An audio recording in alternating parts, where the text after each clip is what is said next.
Nandito kami ngayon sa dagat, sa medyo malaot-laot ng konti dahil nagkuha kami ng fish trap. Kumbaga nagliba kami ng fish trap. Pero tingnan natin kung meron bang huli, kung meron bang isda na pumasok. Huwag lang tumaob. Ayan na guys, yung yun o. Yan. Yan ang paguli namin ng isda dito.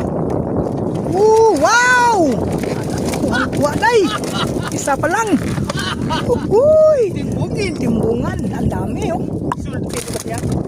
Oh, ang daming timbungan guys. Yan, ganito dito ang buhay namin.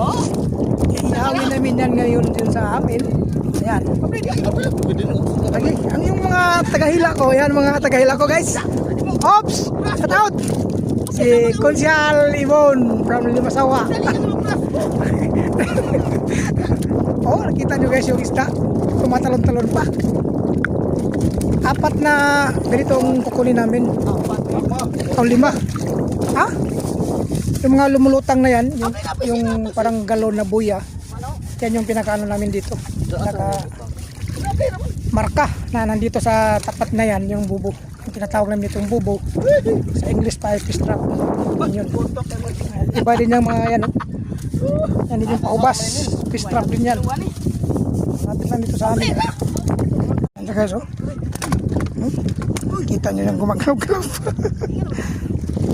Easy. Katsangkok tayo ngayon kasi ayan.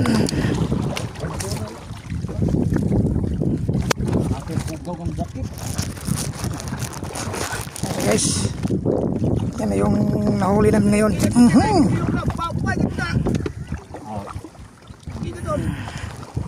Isa, dalawa, tatlo, 4, 5. Good size na to, good size na to. Mga ganitong size. Mayroong isang katambak, tapos mayroong isang timbungan. Yan. Oh man. Yung pinakamagandang luto nito guys, sa tinula at saka ihaw, pwede rin. Paksiw, pwede rin. Nasaan na yung isang buya natin? Parang lumampas na tayo ah. Saan na isang buya? Buya!